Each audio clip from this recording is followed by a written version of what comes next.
This week we read Feral Sins by Suzanne Wright, and Ariel has been wanting me to read this book for a while, so here we are. When female Because wolf ship shifters, Yeah. duh. When female wolf shifter Taryn Warner first encounters Trey Coleman, an alpha male wolf shifter with a dangerous reputation, she's determined to resist his charms. After all, Trey, who was only 14 when he defeated his own father in a duel, winning the right to be alpha of his pack, can't have anything to offer the talented healer besides trouble, or so she thinks. Taryn finds herself drawn in by Trey's forceful demeanor and arctic blue eyes, and she eventually agrees to enter an uneasy alliance with him. If the two succeed in convincing their respective packs that they've chosen each other as mates, Trey will win valuable political allies, while Taryn will escape an odious arranged mating. But there are a lot of potential pitfalls to this plan, including the very real possibility that the wolf shifters, overwhelmed by their growing attraction to each other, will be unable to maintain the clear heads needed to pull off the deception.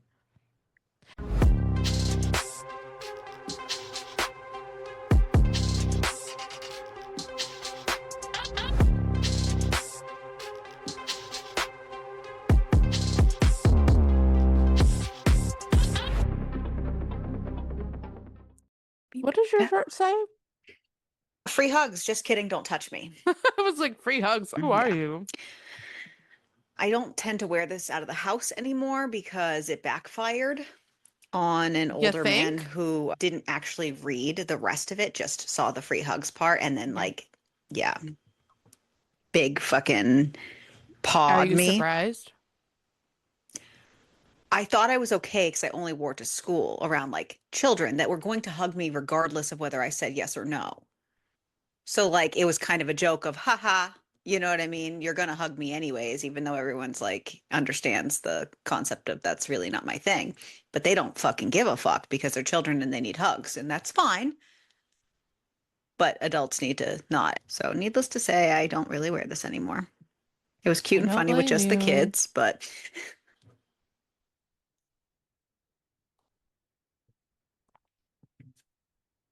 Today, we are here to discuss feral sins and whatever's going on with Ariel's face right now because she looks angry. But just kidding. just my face. Oh, So many summers ago, like not even the school many I work moons many ago, moons ago, not even the school I work at 84 now, years but the ago. school I worked at before, one of the summer school summers that I was at, we would work with many people from different schools that we didn't work with necessarily throughout the year much.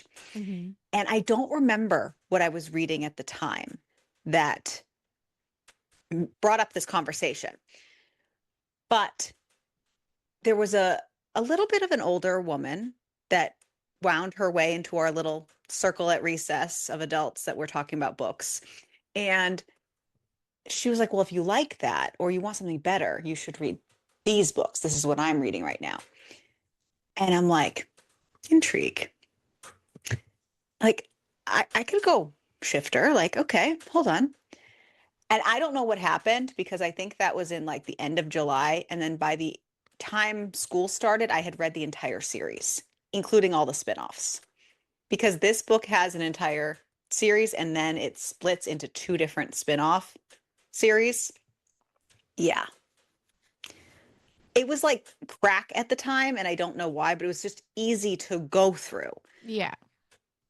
But for me, it was easy to read. It was fun. And I was like, Crystal needs to, where you were starting to get into just getting into shifters, that's why I thought this would be a good intro book And for her you. decision to give me an intro into this was to give me an over 400-page book, which But that was back when you've read many shifter which books when I can since. read them, awesome. When I have to timeline them, whole other This was story. way before you were timelining that I I know, I'm gave you that book to saying read. Yeah. I'm aware, and I had not had it. I had not read it Mm. yet. No, but that's why we brought it up now because you've already gotten your feet wet with shifters. Like, no Mhm. big deal. Off of what you were saying, I will say one of my main complaints about this book, and I had already talked to Ariel about this, is that while it is dual POV, the point of view switches in the middle of chapters back and forth a lot with no hint that it is about to switch. Yeah, And this book was I did not written like that one. over a decade ago, if I But at the remember same time, I correctly. think you said even the rest of this series is written the But exact same right, way. so it, at the time, that was kind of a thing where the way it is written is it's almost like it's viewing the whole room. So you're getting all these points of views from within the same perspective. And I will say I prefer this way to a way a lot of other people do it when they do switch back and forth and then you have to read the same scene again. Yeah, that part But bothers me, but but this was the way to combat that at the time where they were going to show you the whole scene from everyone's perspective. I didn't like it when people went too far at the time because everyone was doing it at that time. I didn't like it when they went too far and like you would get everyone's perspective. You would get like villains, you would get side characters. And I was like, I don't need to be in this many people's heads. So these are just our main characters. And I do like that. And since she started that way, yes, she completes her series that way. She doesn't write only this way. Like other books of hers are not written like that. So I do appreciate that she's just stays consistent versus stuck in that time. yeah, But I I agree. It's just not my favorite style.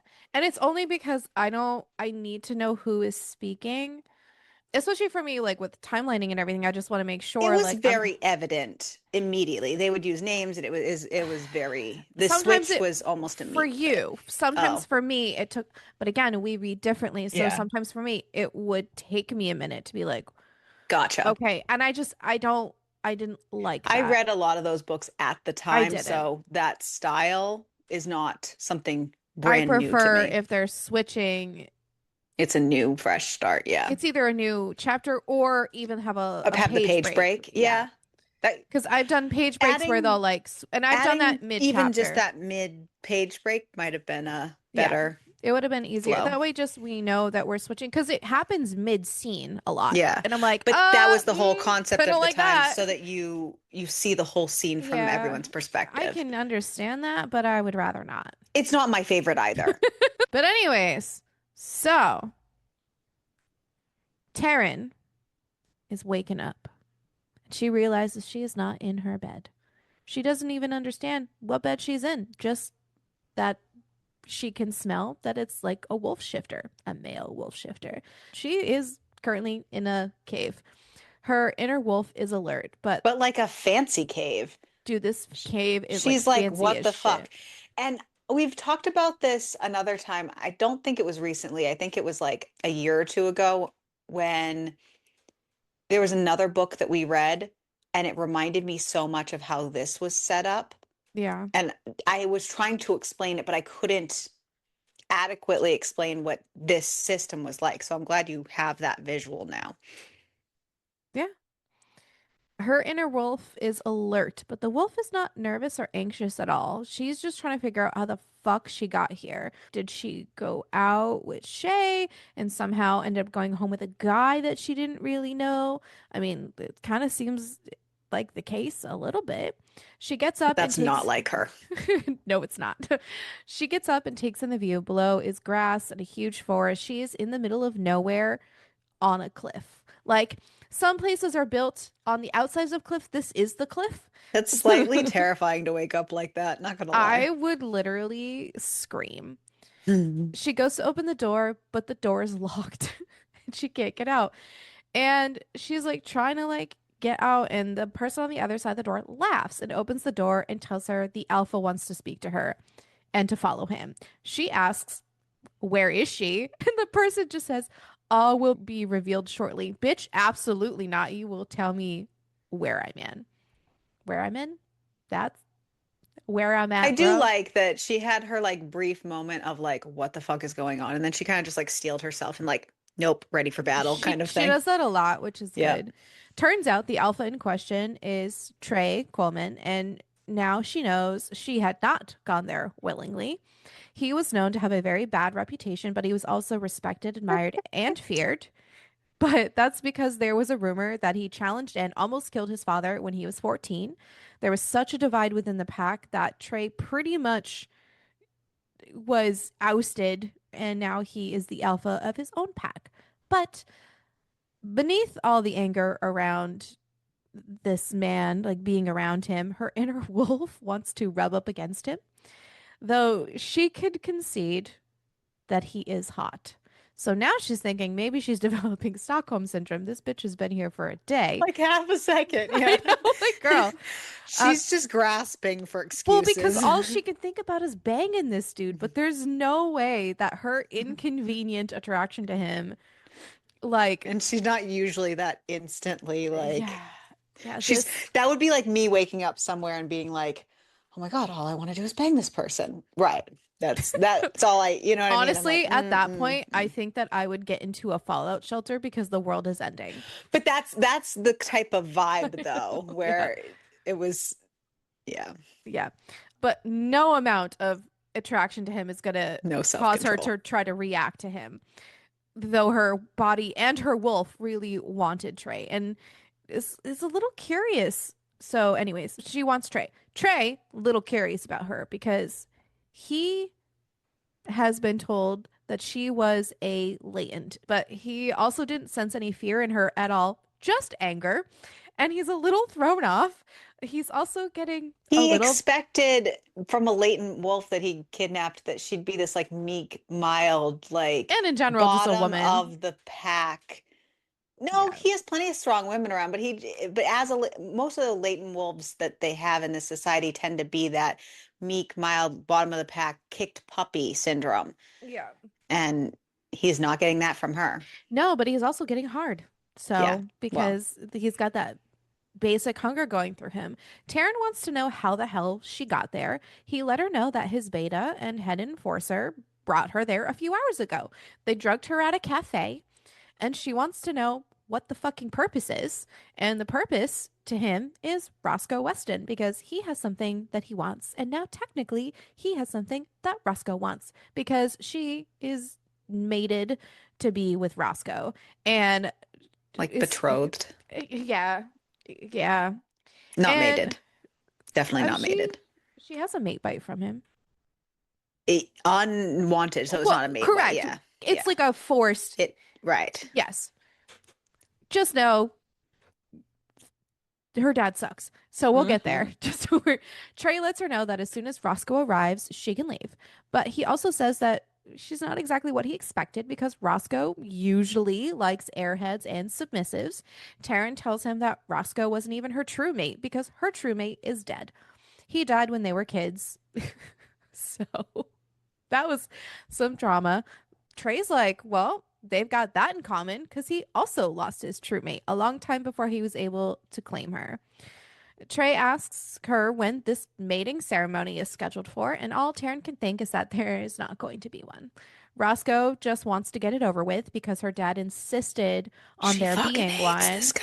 Oh, yeah. Roscoe is also a control freak, and if the rumors are correct, Roscoe gets off on inflicting pain on women. And she Basically, yeah, her father set up, it's like a prearranged thing, and he is like an awful human, and her father is not listening to her, that she doesn't want him, and it doesn't matter. Her will and her wants don't matter. They have a bit of a back and forth as they discuss this, and Trey really does like his women strong and feisty, but they were usually too intimidated by him to challenge him. But she is challenging him a lot. And Trey really wants to understand why Taryn would even want Roscoe as a mate because Taryn seems like someone who does not want somebody to control her. He knew the things that Roscoe was capable of, and claiming an unwilling female would be nothing to him. And he's only known Taryn for 5 minutes, literally, but he could also tell she was not submissive or complacent. But she also did not smell like Roscoe, but she does have a mark. Thankfully, Roscoe did not imprint on her. Wolves who weren't true mates could still come together through imprinting, but the process couldn't start unless there are strong emotions. That is important, by the way, guys. Remember, strong emotions. But that also requires a lot of physical contact. And I'm pretty sure that she would rather chop off her own arm before she touched this man. Trey looks at her, Mark, and asks why she would cover it with makeup because it's very clear she's trying to hide it. Because typically females will wear their mark with pride. And Taryn says, look, I don't know what your problem is, But like, no matter what's going on between you and Roscoe, it does not give you a right to know anything about what's going on between me and Roscoe. And Trey just, He doesn't want to like give away the fact that there's not a connection either. She's in an unfamiliar situation and she doesn't yeah, want to give him any information. yeah, Like, so it's not like she's going to come out and be like, yo, actually, I told him no, and this is not going to happen because she doesn't know what's going on. yeah. And I mean, like, he Gonna play it tries to smart. like make sure like he didn't do this against your will or anything. And she just says, listen, She can my handle herself. my dad knows, and he's a proud man, and he sees an alliance with a wolf as powerful as Roscoe to be the best thing that's ever come out of her existence. And Trey's really concerned, but she insists that it is not his problem. But Trey just wants to know if he could help her. You can join my pack. His dad passed away a few weeks ago, and since his uncle was a beta, he has now taken over as the alpha of that other pack. But that's not enough. He applied to basically overlay everybody's, like his pack too. The Trey's, uncle. whatever. Yeah. Yeah. The uncle also sucks. Sorry. There's a lot of people who suck in this book. Yes. But Trey just thinks he wants territory to piss him off. Trey wants to oppose the request, which means that his uncle will either have to back down or officially challenge him, and he already knows that it's gonna end up in a challenge. Taryn has no idea what any of this has to do with Roscoe, Or but her, or her, but Trey needs alliances, and if he has an alliance with Taryn's dad, who he would collects have alliances like Pokemon yeah, cards. he would have a link to all of Taryn's dad's alliances, just so that when it comes time to confronting the uncle, he'll have that as a backup, and she'll also be classed as his mate, and that will be a real mating and not just a forever. He wants to use Taryn to get a Well, one he up on his sees an uncle. opportunity I mean, and he's like, okay, opportunity. I see this woman who clearly wants to get out of her situation. I could use some help too. Maybe we can help each other out. Yeah. Taryn tells him Which that honestly, she already had a plan. yeah. It wasn't a great plan, but she No. was already planning on getting out. Yeah. Taryn tells him that Roscoe had signed contracts and her dad was excited at having one with Roscoe and he is not going to stop it. But Trey tells her that if she makes her dad believe that they're true mates, woo, we could do that. But this really hits her because she does not want to do this to her original mate, Joey, because she doesn't want to shit on his memory.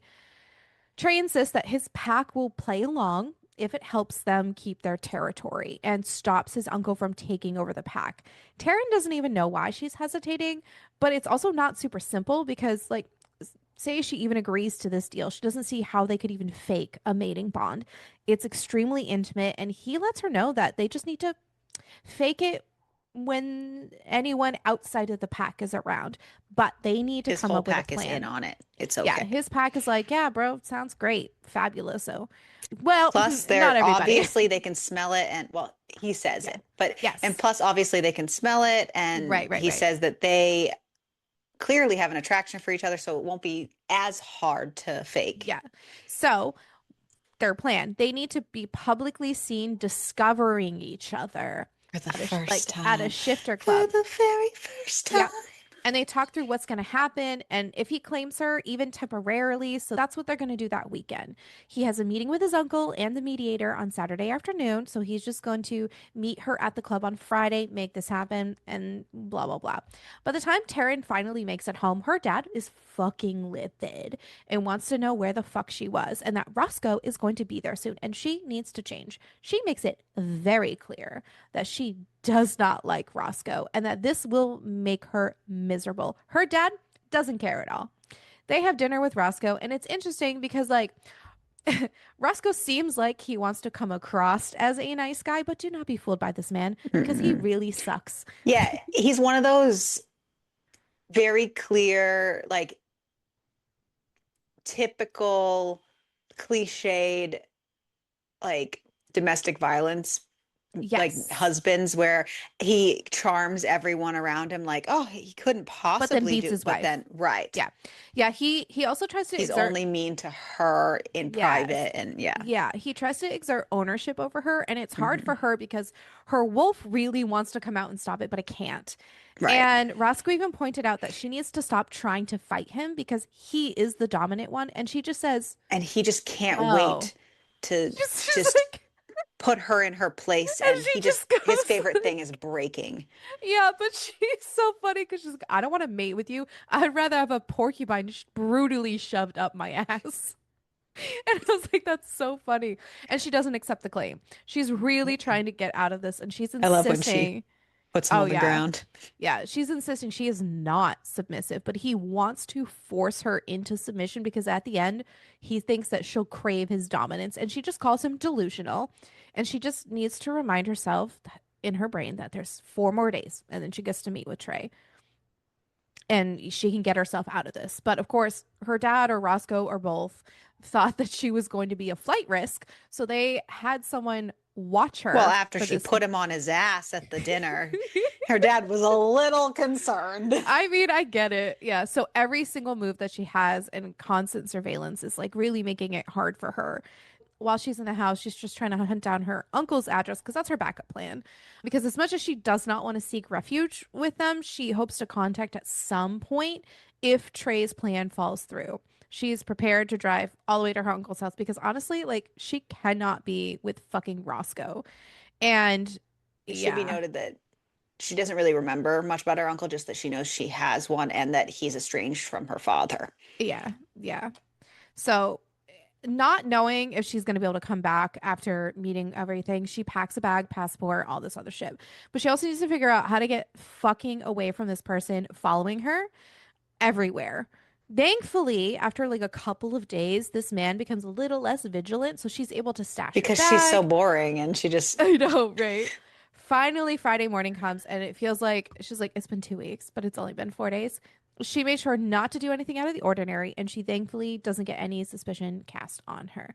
She goes to her mother's grave and Joey's grave because they both died at the exact same time. in a car crash together. Yes. And explains to her mother and Joey everything going on and her feelings. And it was just everything was so hard for her because she just knew she was never going to see the graves again. She feels so guilty about everything she was doing, but she also felt guilty about the way her body reacted to Trey because she's never had a desire this intense before. And if Taryn had met him under different circumstances, she might have run far and fast from that desire while she craved safety and protection. The craving made her hate herself because she felt like she was betraying Joey. The second that Trey marked her and she accepted him, they would be classified as mates, and their wolves would make it really difficult for them to keep their physical distance. She sends a text message to Trey warning him that her dad has been having her followed, just as a heads up, but she is off to go and really sell the story because they need to prove that they're like, oh my God, you're my mate. Her wolf, though, is There's climbing a at her show fucking to put insides. on. Yeah. So she makes it to the club, and one of her friends named Ashley ends up getting drugged at this club. So she helps out to heal her because that is what Taryn does. She is a healer. Trey, on the other hand, has been looking for Taryn at the club, and he even wondered if maybe she backed out because she just hasn't appeared. He doesn't think she would, and she doesn't seem like that kind of person, but he's just Yeah. keeping an eye out for her. Yeah, but then he does see her and waits for her to come to him because, again, they really need to sell this whole they're supposed to be mates thing. And he cannot believe how actually responsive she is. And they very much start to sell this. And then he claims her, he bites her.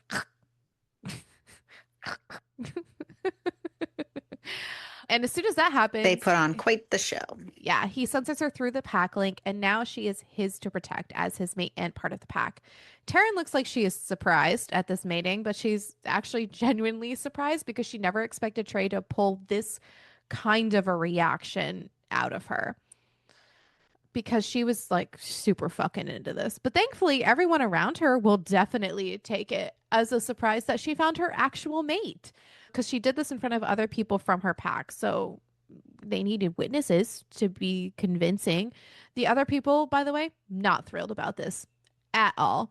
And Trey fights back about it and says, listen, you touch my mate, and that's it. And the other people from her old pack were like, her dad's not going to allow this. But they're like, it's already done. You're going to have to start by getting the fuck away from me and my mate. And then you're going to call your alpha and tell him to inform Roscoe that he will not be touching her ever again. And if your alpha has a problem with any of that, I will be right there. Perry from the other It group. should be noted that most, if not all, the shifters who know about Trey are scared shitless of Trey because Well, he not only took over his pack at 14, but his wolf is known to go feral yeah, and can't be controlled. So it scares all the little little weaklings. weak shifter alpha boys who have tiny dicks. Hurts their tiny little man feelings. Yes, exactly. Perry from the other group says that Roscoe will get there on Sunday, and he tells her that Roscoe is going to come for her.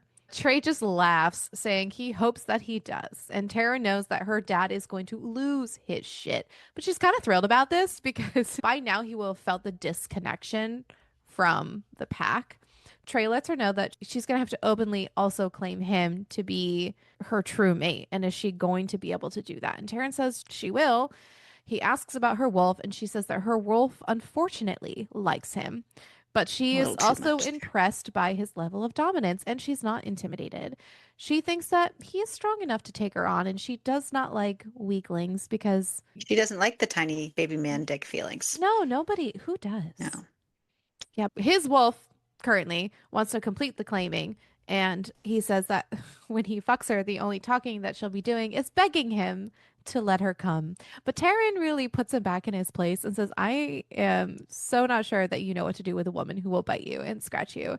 You want my submission? You're going to have to battle for it, but just know in advance that I never beg.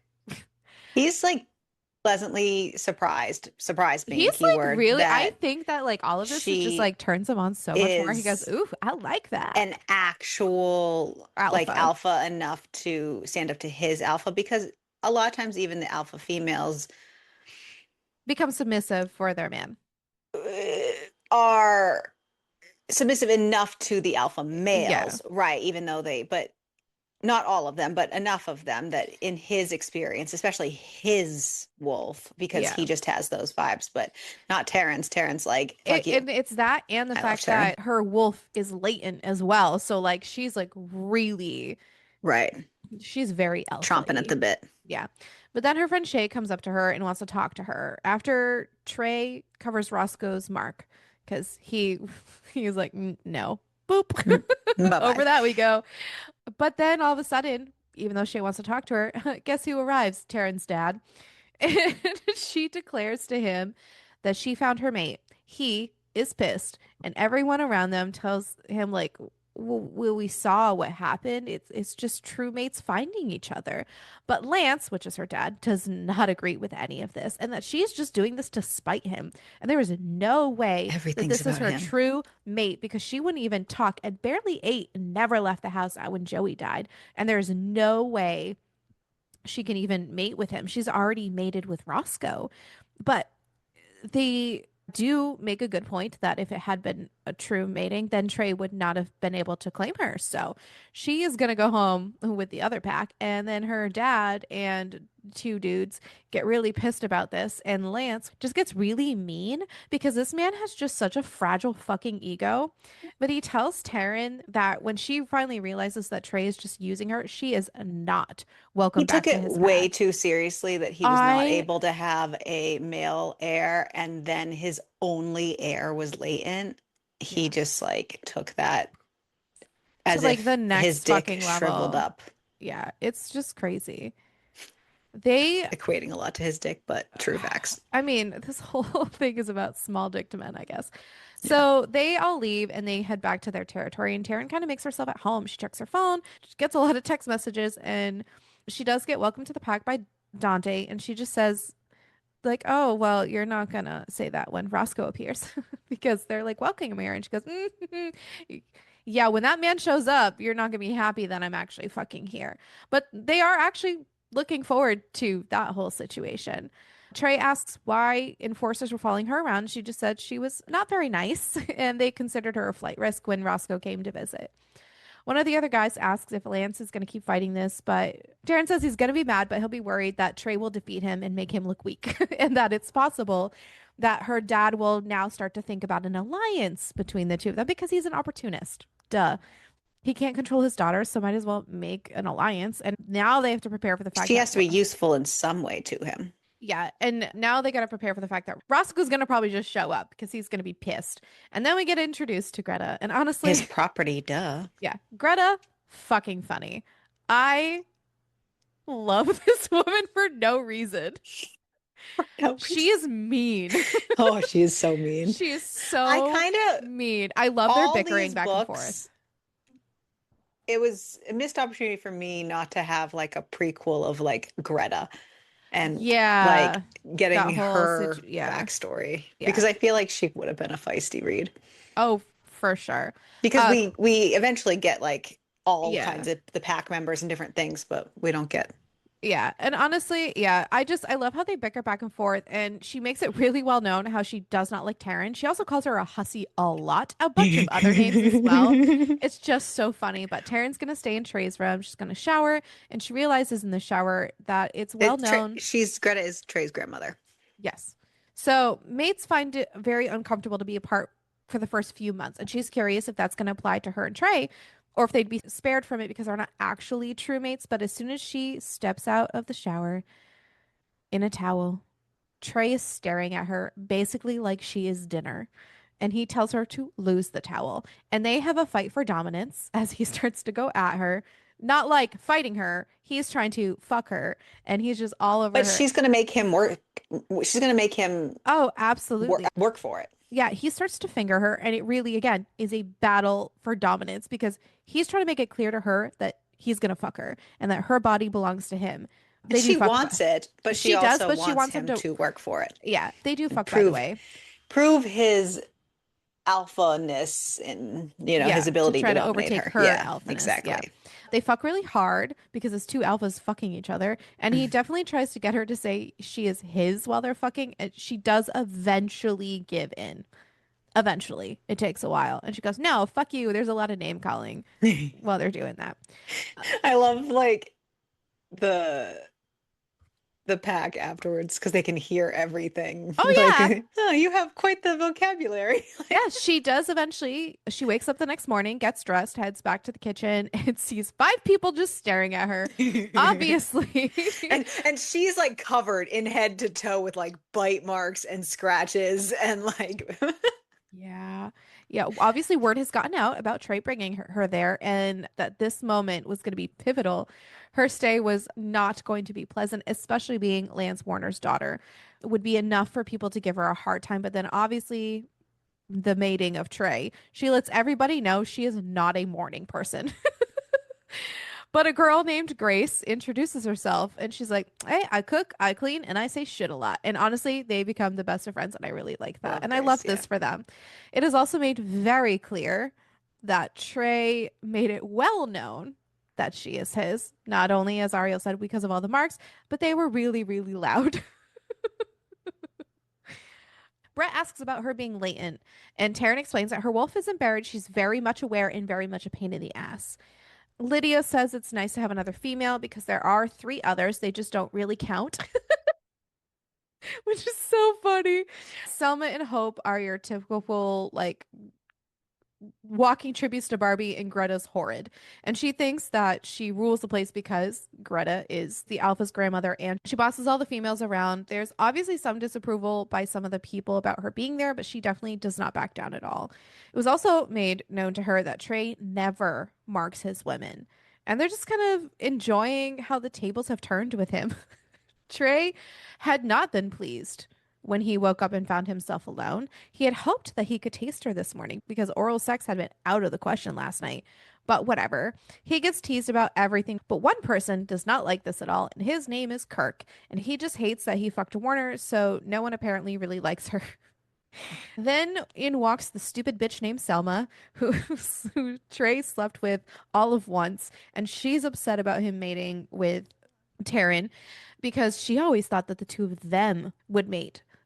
They try to insult Taryn, but Taryn really holds her own, and Taryn ends up putting Selma in her place, which was great. Like, the claws came out. So then Taryn goes off for a run. She needs to go familiarize herself with what's going to be her home for the next few months. And she really confirms that not 1 inch of this place is anything but fucking spectacular. It's just so beautiful. But she makes it to one specific room and it's just so nice. It looks so comfortable and she could really get used to this luxury. Like it's got armchairs and like a bunch of shit in here. Tao walks in and he's a little standoffish and scowling at her. But what I like about their whole thing is that they do come to this like cute little interesting friendship, even though Tao does have a thing for her. But obviously he can't do anything about it because she's Trey's, but like, okay. Trey, by the way, doesn't like this friendship very much because he leaves his office and tracks them down, and he does not like the fact that the two of them are laughing and joking and watching TV together, and he wants to just gut Tao. He's feeling very fucking possessive in this moment. He asks Taryn if her father has been in touch with her yet, and she says no. And he lets her know that there's a possibility that he's going to show up with Roscoe when they have their meeting. But she says, listen, Aaron if he doesn't think so. if he comes, it will only be Roscoe, and Roscoe will challenge you, but okay.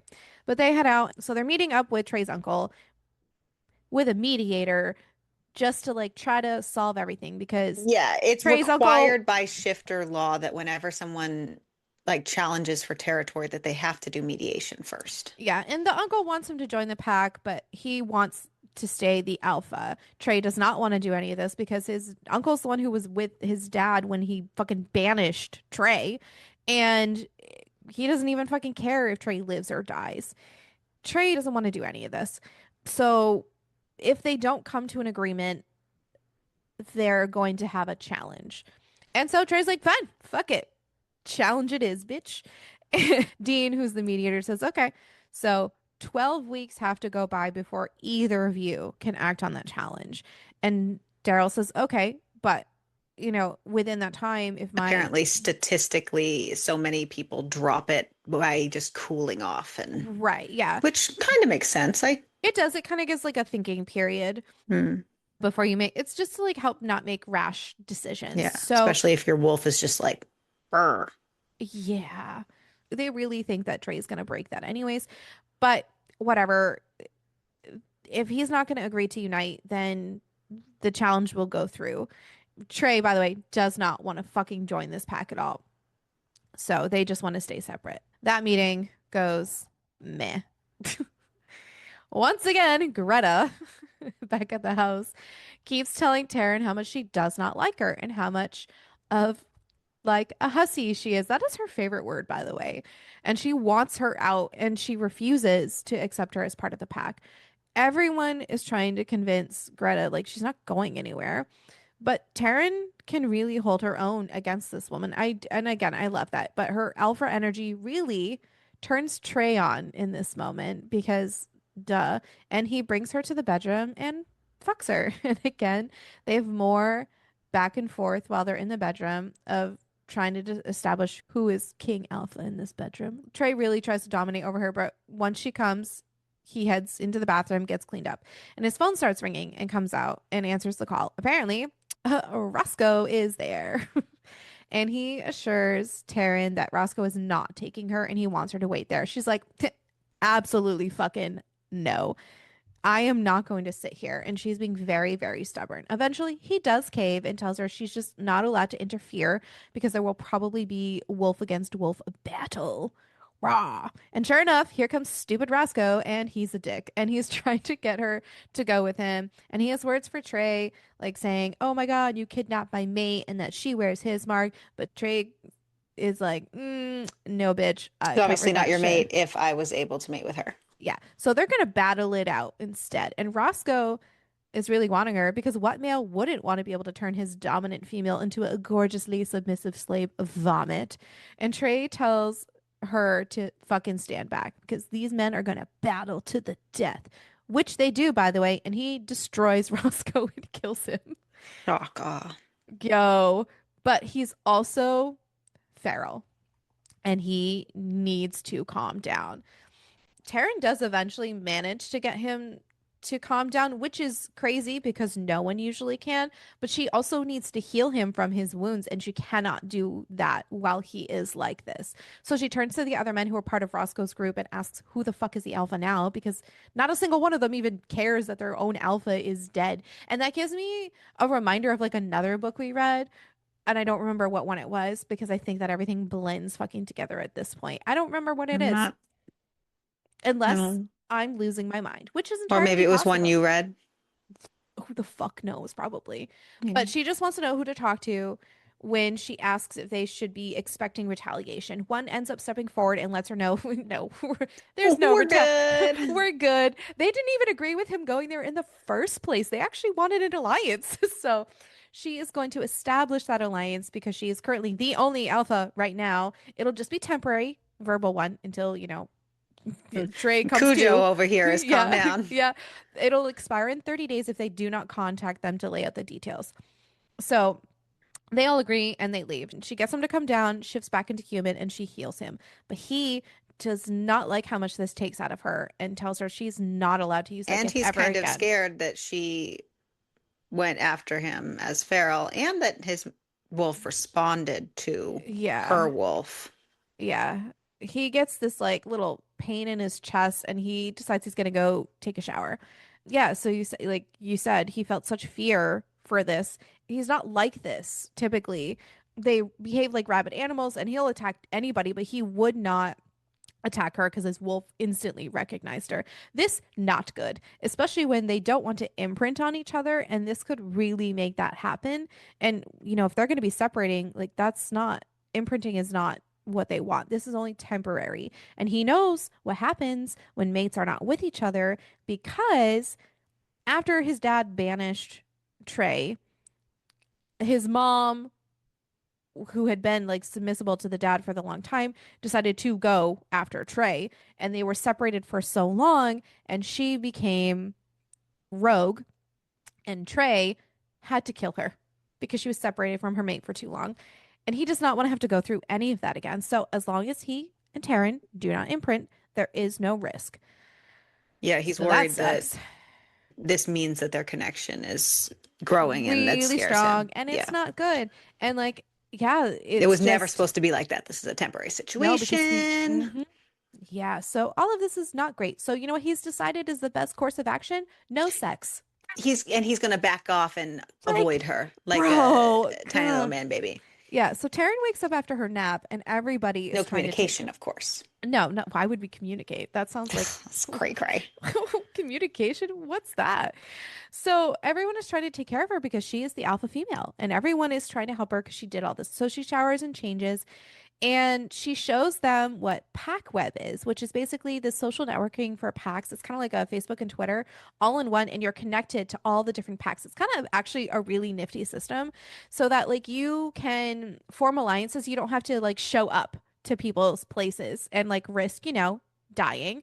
But it's one of those things where you can just kind of reach out. She checks her mail too on there. She does notice she's kicked out of her old pack. Bye bye. Well, it would make sense. And her other friends are reaching out and expressing really big concerns. So she realizes she needs to meet up with them and really sell this to them. A couple of the people have like issues with her going to meet up with them. She goes, no, I'm going to bring them here because if they see her in this specific setting, they might actually believe it. So Trey at this point also assigns Tao as her personal bodyguard. And Tao takes it because it's an honor. And Trey makes it very, very clear that that is all that he needs to find her as is just he needs to only see her as like him taking care of her because he sees what Tao wants.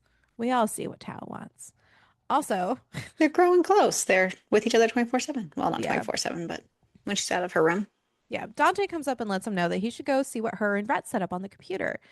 And like that it's actually really, really good. Oh, yeah. Taryn brings up the fact that she's going to need to meet up with her friends that were at the club because they're concerned and not buying that the meeting is real. So she's going to bring them to the house because he was going to argue with her, but he cannot because they're not going to meet out in a different area and it's going to be on their home turf. Da da da dun.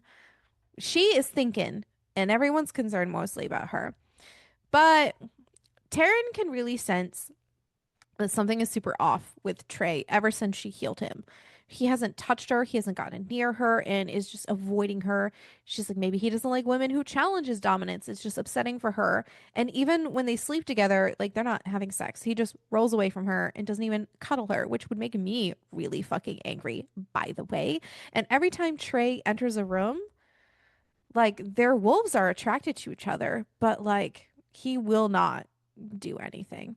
He asks her how long until her friends are going to get there, and she informs him, because this is another day, that they'll be there any minute. He lets her know that he'll give her time alone, but at some point he will go over there because originally he just wanted to like go balls to the wall in there. And she goes, "No, we cannot do that because they'll be a little concerned." But once they've kind of like established everything, he'll go over and they will look like a couple and look like they're totally Devoted. devoted to each other. Taryn is just like thinking how this is so fucking unfair because she would never have that kind of devotion because she can't have it with, are you saying hopelessly devoted to you? Because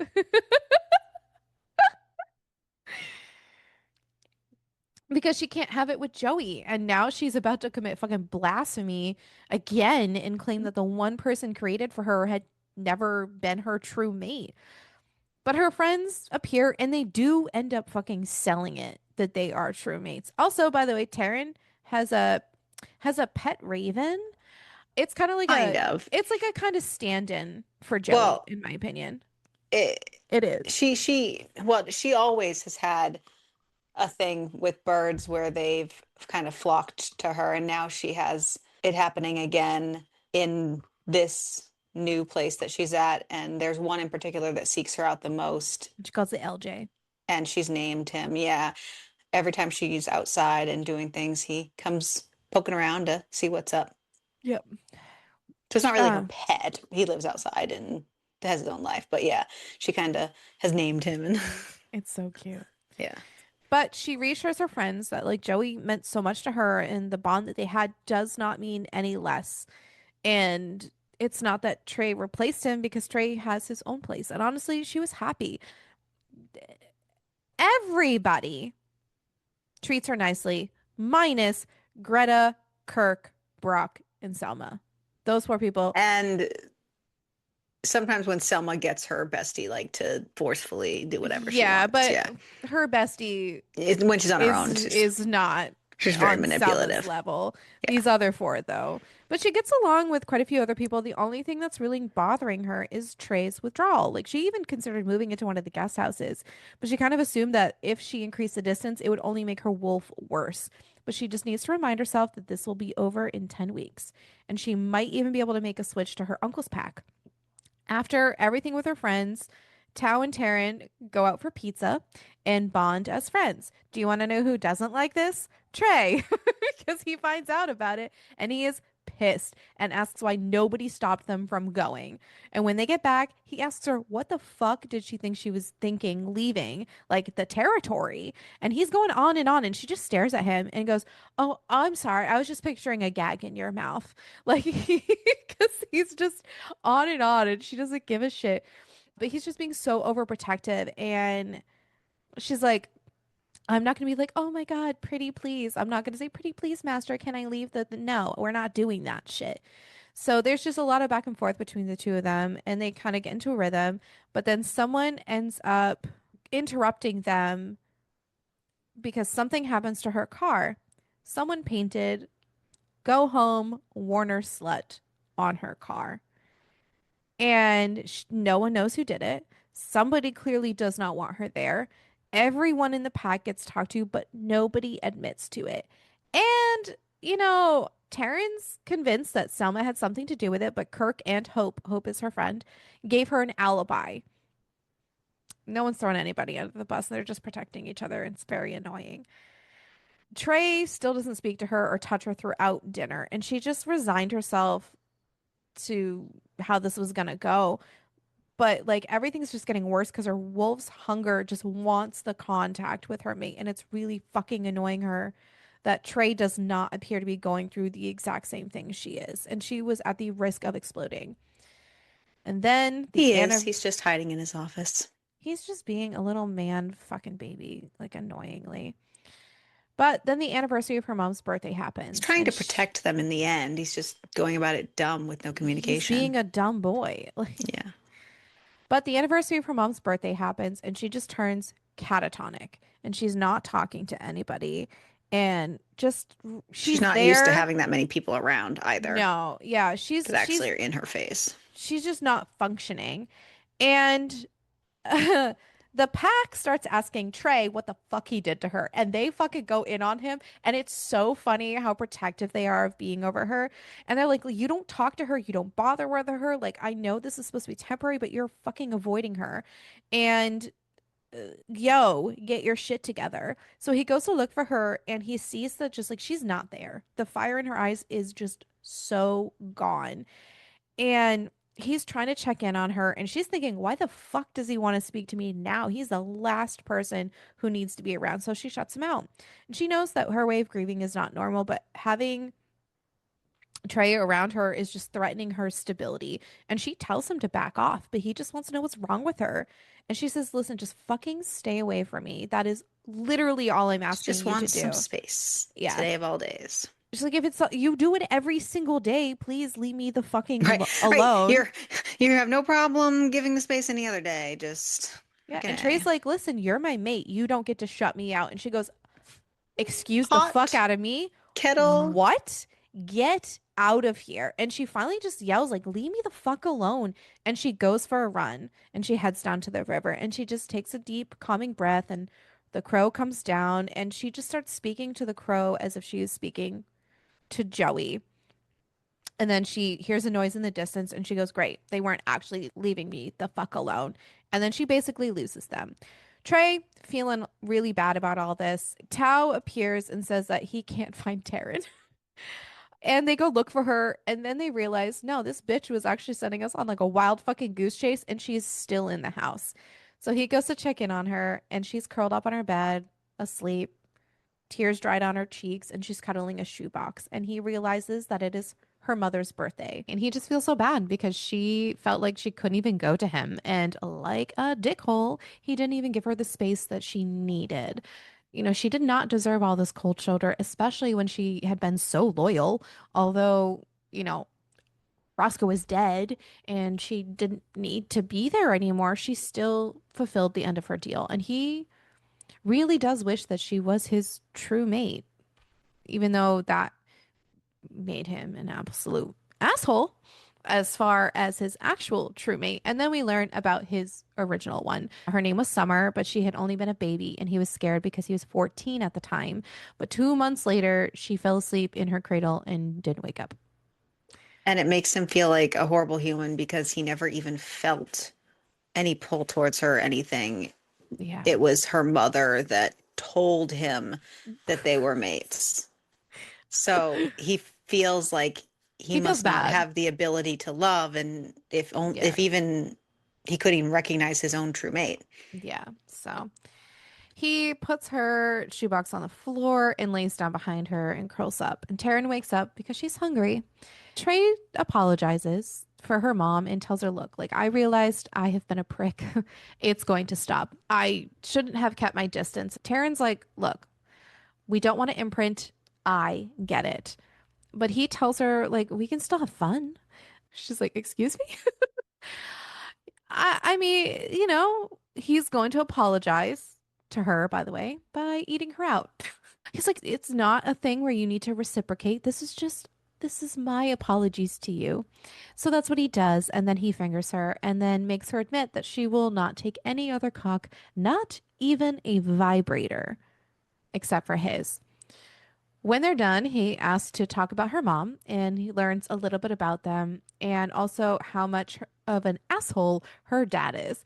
But she also wants to learn about his mom and he tells her that he had to kill her because she went rogue because of the separation, which is what a time to have this conversation. They go down and get food, and of course, Greta greets her again. And also, everyone heard them having a fun time again.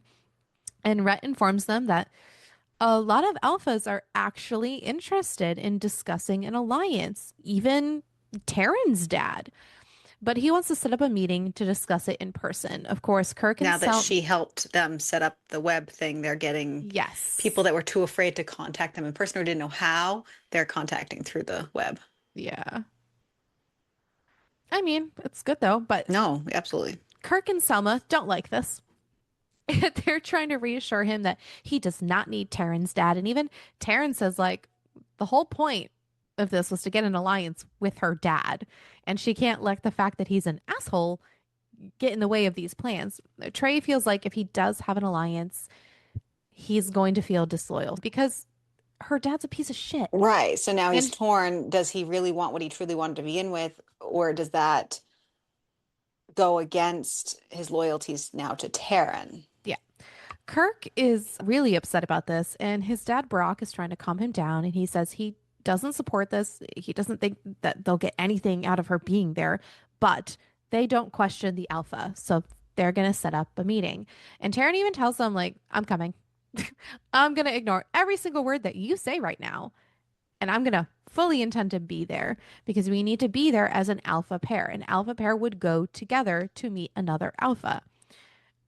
uh, he does not want to really argue with her right now. Like he wants to protect her. The next few hours go on as usual, and she finally talks to Tao and asks why he won't even look at her. Because ever since like everything, he She just made up with won't. Yeah. Trey. And honestly, it's because Tao has a thing for her. That is why. He Shock. even admits But that he doesn't he, understand how she could forgive Trey and allow him back. Like, what do you mean? He was just gonna bide his time until the months were up and then they could be free to be together. He would even leave for her. yep, yeah, he admits he would leave the fucking pack. Dante hears this, and Bro. Dante goes to talk to Trey and lets him know that, Dante, you didn't mention it previously, but Dante is the beta, so he's second in yeah, charge. he's sorry. Dante's cool. Dante Yeah. talks to Trey and lets him know that Tao just dropped all of that onto her. And like, what the fuck? And look at Trey's like, I didn't think he would ever tell her because it's obvious that Tao wants her. But Dante says, listen, like, I know Tao would never trespass on your territory, but it was kind of an uncool thing to do, especially on a day when she's feeling super raw. But he also Mm. lets him know that Tao indicated that if she was agreeable, he would leave the pack with her. Yeah, he's not happy with this and he wants to kill him. He's not going to, but Tao did cross a line, so he's going to go talk to Taryn. Taryn's in the shower, washing herself down, and Trey walks in and they get nice and frisky in the shower, and then he eats her out. But he tells her that he does not want her to be a submissive wolf. That is not what this is about. But he's like, I need you to respect that I am an alpha male. So, you know, eats her out. Then he doesn't quite fuck her yet, just rubs his cock against her. Even though she really, really, really wants him to fuck her, he won't. He's going to make her beg for it. Eventually, she does cave in. And he mentions that one day he's going to have her lips wrapped around his cock while he fucks her mouth. And she says, no fucking way. Dream on, buddy. He's like, oh, yeah, I'm also going to fuck your ass. She goes, Double dream on, no. buddy. But then he fucks her really, really hard and bites her again, fingers her in her ass, and then continues to fuck her. And then she comes. A lot of people are giving her looks when they're done, obviously. So that all happens. So now they're going to go have a meeting with her dad at a diner. And they sit down, hang out, and then her dad walks in towards them, and he's got his buddies with him too, because you have to. And they all stop at the table. Lance looks over at Taryn and says, I heard about what happened with Roscoe. And then he looks over at Trey and is like, I also heard that you went feral. And Taryn calmed you down. And Trey says that it was wise that, Lance did not come with Roscoe because he will tear anybody apart who tries to take her away from him. And Lance finally eventually gives in and says, "Listen, let's talk about an alliance. But just know, I will never like you." Trey makes it very clear that if they're going to continue this discussion of an alliance, that Lance cannot use him as so Lance likes to name drop people when he like gets into arguments and be like, "Oh, well, I know this person." And Trey's like, "You cannot do that." Don't you know I have an alliance with so and so? Yeah, he's like, "You can call me if you need backup. Do not just start throwing my fucking name." Like, It like use me if you need actual backup, but don't right, use my when you name. feel Right. threatened. Yeah. Yeah. Lance wants to add a condition of that he can call Taryn whenever he needs a healer. And Trey's like, No, no. absolutely fucking, absolutely not. Nobody uses her. And then this woman comes over and it's this bitch named Brody who does not like Taryn. She's fucking her Who's dad. part of Yeah. the She's dad's pack? Yep. Lance's part of the pack. dad's pack. She's fucking the dad. Okay. That's the whole thing. And things get really heated between the two of them. And after their whole confrontation, Lance is like, "How did I miss how strong your wolf is?" Well, because it's late and you dumb shit, and you're kind of Well, an asshole. A, he's an asshole, but B, most of the time in this shifter dynamic, Leighton wolves, their wolves are very not present in their Yeah. they're not very active and present. They're very dormant even in their bodies. Terrence isn't. And honestly, Taryn even says, like, "I'm not interested in having approval of people." So, like, if people She don't never had respect to. her, she's not Right. going to show off, like, how awesome she is. And she even says, like, "Listen, just know because of your attitudes towards me, people saw fit to target her." So, like, how her dad treated her at the old pack. And she goes, "They need to make sure that they can take me before they try to fuck with me." And makes it very clear that, like, she's not putting up with this shit. Before they can even walk out the door, Lance does stop her and gives her a sports bag with $25,000 in it because her mom had been saving a fund to kickstart her when she made it finally. And he says he's giving it to her because he never ignored the wishes of his mate. Okay, great. So now she has money, but now she's also feeling really bad about taking this money because she's fake mating with Trey. And now it just kind of feels like she's shitting on her mom's memory a bit.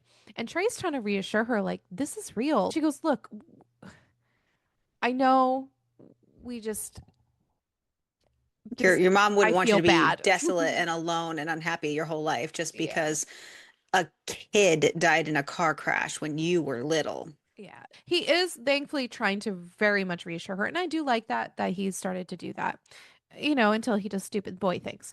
So she checks her email because they go home and turns out her uncle has actually been in touch and they invited them to a mating ceremony that's going to be taking place for someone else in the pack in a couple of weeks. And everything in Trey is rebelling against the idea of Taryn going to the ceremony because he doesn't really want her to build the bond with her uncle because it's her backup plan, just in Well, case. the backup And plan, and he's already not a fan of who he's met so far yeah, that's related to her. And obviously, judging by what she's told him, her uncle wasn't there for her yeah. when she was little. He just left for himself. So he's already not like It's not the biggest having fan the of best, him. right? Exactly. Yeah. Yeah, but she's like, "Look, we made a deal. I will live up to my part at the end of this and like you'll walk away with a ton of alliances. I need somewhere to go after this ends." So he agrees they're going to go to the ceremony. She's relaxing for the rest of the day and just like happy about it. But then she hears tapping sounds in the background and she thought maybe she went into like some kind of like weird space right now. So it's not. Her raven is hanging upside down. Someone fucking killed her raven. So now they've written on her car and killed her raven. So they're trying to fucking hurt her. They went through all of the trouble to hunt this specific raven down. And she's freaking the fuck out. And Trey is trying to calm her down. And she is just, all she can see is fucking red at this point. And she starts yelling at everybody, asking who it was and who did it because this is not fucking okay. But she lets Trey know that when she finds the fuck out who it is, there's a good chance that she will kill them. He understands that part. But so now they're going to go to this mating ceremony, and her uncle and his mate were so much warmer towards her than Trey was actually expecting.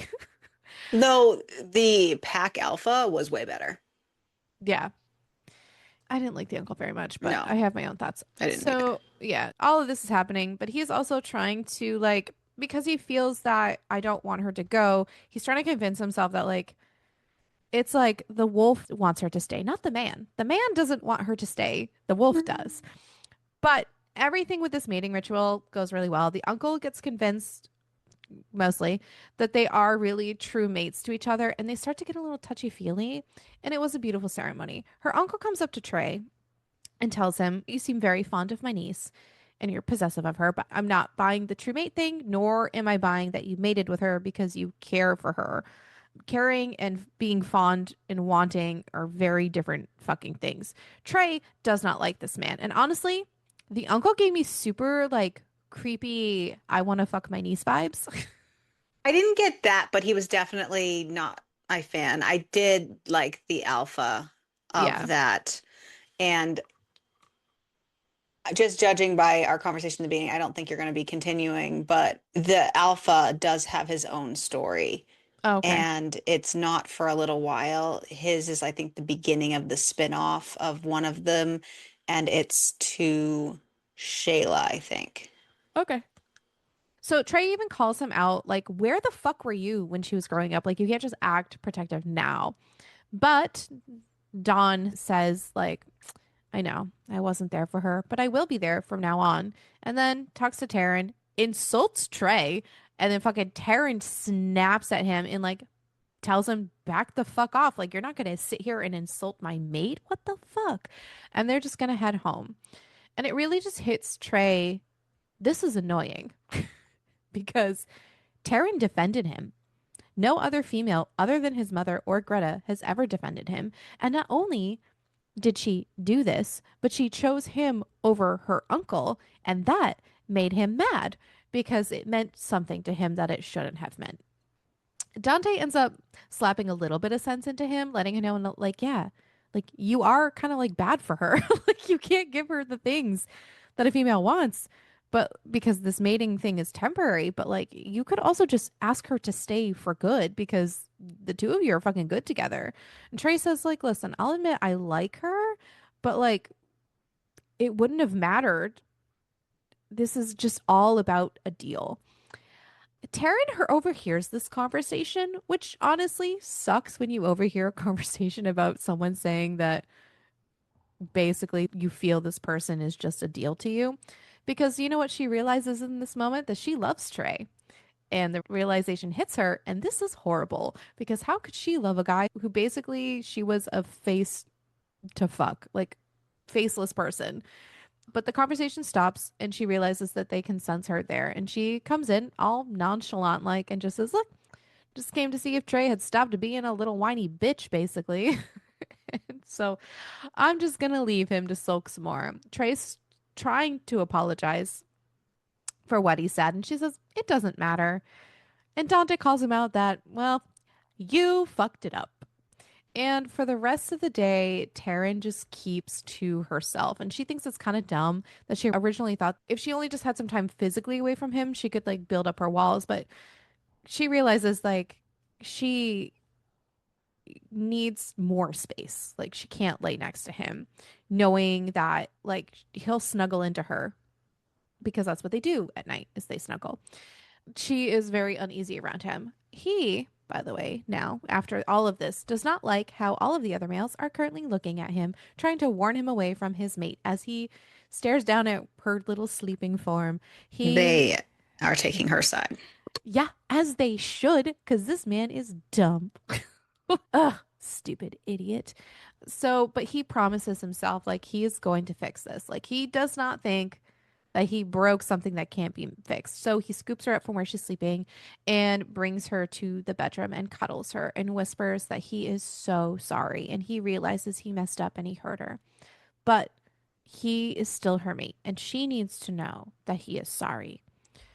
In the morning, like he wakes up and like she's not there and he calls her out for him waking up without her next to him. She got up and so he demands her to spread her legs because he wants his good morning taste of her and that they are not putting space between them. They are mates. He claimed her and they have a connection. So now he is basically just going to fuck her again. And they get really, really aggressive about it. They do a lot of fucking through the second half of this book. Like, they just keep going at it. She keeps insisting that nobody owns her, but he is egging her on, telling her to scratch him and that he wants her to come for him. He starts also apologizing to her for what he said and he's like, I'm just in a shitty mood, which is not an excuse. Like, just because you're in a shitty mood, but whatever. But he realized how much he wanted her and it scared the shit out of him. You know, stupid things started coming out of his mouth, but all he knows is he does not want her to leave. And then he asks her to bite him because that is as real as it gets. Like, bite me, mark me. This whole time he has marked her up and she has not put any marks on him, and his wolf has been very frustrated about it, but she doesn't want to give that last piece of herself and make that connection with her wolf as something that she can't take back and it make it harder for her to leave when it's time. He says that his wolf needs this and he does not want the fucking mark to fade. He wants to look in the mirror and see it. She is scared that this will start the imprinting. And he says, even if we don't imprint, I am not giving you up. Another man will never touch you because I will kill them. And all of a sudden, she comes. Boop. And she realizes that a bond is developing between the two of them, a true mate bond. And she realizes on some level she had known that she was speaking the truth when she told her friend that the awful, like, the state she's so when her mom and the dude Joey died, like she was like inconsolable, but she even said it was just the double blow of losing her mom She and him lost at her the same mom and her best friend at all the in one exact same go. time. Yeah. Trey People just asks assumed that meant he was her fated mate. A lot of she assumptions going on over here. honestly, they like so many people assume so many fucking things throughout this book. It's crazy. Trey asks if she knows that this is more than imprinting. And she asks if he's scared, and he says no, and reassures her that he feels what she feels. And he promises that he would never purposely hurt her at all. He's going to fuck up because he is, you know, still a dude. And he's really bad with his words, but she is important to him in a way that he can't explain. And she's like, yeah, well, same, which sucks because they've been really trying to avoid this whole thing. She asks if he thinks that the rest of the pack will be okay about it. And he goes, well, let's go find out. Because I just, I love the fact that every time they fuck, everyone can hear everything going on And they're at the point where they don't want to fight each all the other and their time. feelings either. So they're okay with it. And Yeah. they don't really that much care But what the other pack, well, people now, but think. the pack always has thought that this was going to be temporary and she was going to like go away. Right. So, like, now this is going to So be more they have to permanent. just like brave the consequences, not that they actually care or will it make a difference? No. Yeah. So they gather everybody and they let everyone know that Taryn is officially now their alpha female. Now, most of the people are like okay with this. Do you want to know who's not okay with I wouldn't this? say okay. I'd say happy. Yeah, no, they're happy about it. Do you know who's not happy about this? With fucking Selma.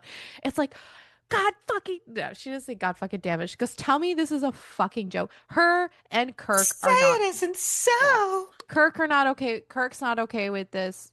Selma's not okay with this. Kirk is even to the point where he's like, I can't even fucking support this. And he walks out. So now they're gonna have sex as a mated. They have sex a lot. I don't even know. So they all bang. Not they all don't all bang. That would have been a whole other different book. Imagine Selma would be sitting in the corner being really angry about the whole situation, I think. Do you think she would have joined in? Or do you think she just would have pouted the whole She time? just would have pouted and Yeah, stomped so off. Stomp, yeah. stomp, stomp. Yeah. So they fuck. And later on they go for a run as a pack, minus the four, which is Greta, Kirk, Selma, and Hope, who is still sulking. Because obviously Greta is also not thrilled, but Greta hates existing. Like she fucking likes absolutely nobody. But finally, Taryn feels like she found a place where she can belong and she can be happy. And all she had to do was make sure that Daryl Coleman doesn't take it from her. I already forgot who Daryl was. Oh, Daryl is Gray's uncle. that one. I was like, who's Daryl's You again? didn't use Yeah, his name before. that is why. I was like, I don't know who Daryl is, but it's Daryl. The one thing that Taryn found annoying about being mated is the fact that there are no more fucking secrets between them. I don't think that I would like to mate with anybody. I think that I would like to keep my secrets. But you have to remember that this is their culture and this is what they're used to. That is true. Yeah. But I mean, now that she's made it, she has a nice deep connection, but she still feels guilt over Joey. And she senses that Trey isn't also feeling that guilt at all. And he does try to kind of reassure her. She's not sure how to think about Joey without now having the guilt. So it's kind of like she was guilty because like now she has a new mate, but now she's kind of guilty because like it's kind of like misplaced. I don't know how better to explain it, I guess. He says he doesn't ever feel guilt because he kind of knew that Summer wasn't his actual true mate.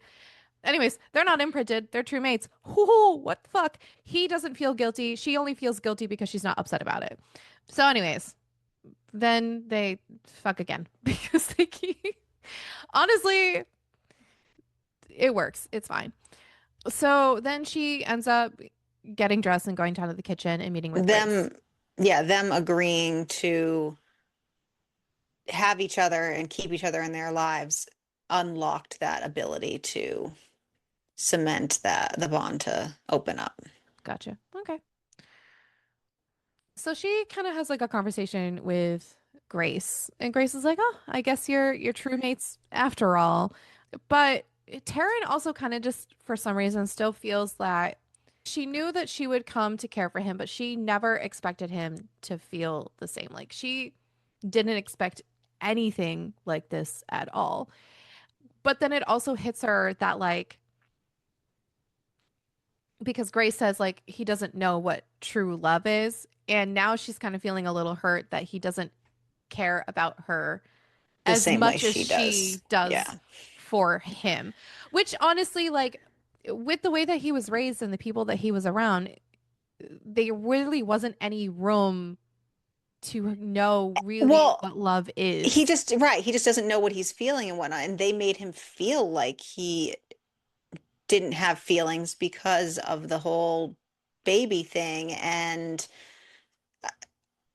being so alpha so young and challenging his dad. And it was a whole thing Yeah. because he challenged his dad because of the whole mate thing. Because when the baby died, his dad used it as a weapon to him and like trying to make him, oh, you don't like as if he was like unfeeling and kept poking and poking and poking, trying to get him to like care about like and it was just it provoked him. Yeah. Yeah. And then fucking bitch ass Selma comes in. I fucking hate this bitch because like she goes, I bet you're feeling really smug, but like I actually feel sorry for you if you think this is over because he is still not yours. And like shut the fuck up. And she even Like, talks how do about you like figure? Like, how do you? And she screams like, "Trey is mine, and this pack is mine." Selma screams this, Yeah. mind you. How do you Like, figure? you will How do you never be accepted delusionally? because she's fucking delusional. And fucking, do you know who agrees? Fucking Greta for some reason. But not really. But not really, no. She's just Honestly, being like, a shit disturber. She's yeah, a shit she's just disturber. stirring the pot. Yeah. But it just, but That's the only reason Taryn entertains her is because yeah. she knows she's just keeping herself entertained in her old age. I just love when she goes, "Are you, hey, old Mother Hubbard, you still alive?" She comments on how much this woman is dead all the time. But then Selma does the bitch ass thing and brings up, "I bet it hurts knowing you can never run with Trey in your wolf form," because she can't. And that It's the hits only thing her. she has to Yeah, but fight Taryn's with. not gonna let her see that this No. bothers her. And she goes, "I can't understand why you'd spoil such gorgeous blonde hair by dyeing your roots black." And Selma's like, "What the fuck?" Then her and Greta just continue to get into it. But then she makes her way to the river, and she had not been there since her mother's birthday. And she just sits and comforts, and then she just starts talking to Joe. And talks about how Joey, Joe, Joseph, Joe Mama. Joe Just Mama, kidding. about how like she has realized that they're not true mates and talks about Trey and she's happy and she hopes that he can be happy for her and tells him that she loves him and misses him. She just normally she feels with like hopelessness and loneliness usually after she talks to him, but she just feels so much better. When she goes to leave, she realizes she is not by herself, and it is Trey in his wolf form. And I do like that she calls him Cujo. It's very funny. And she just explains to him, like, I just had to tell him what was going on. And I just needed to feel peace. And then asks if he wants to go for a race, which is really cute. I like them chasing because, like, even though she can't be in her wolf form, she can still run around and play with him and have a lot of fun. And it's great. And I love that for them.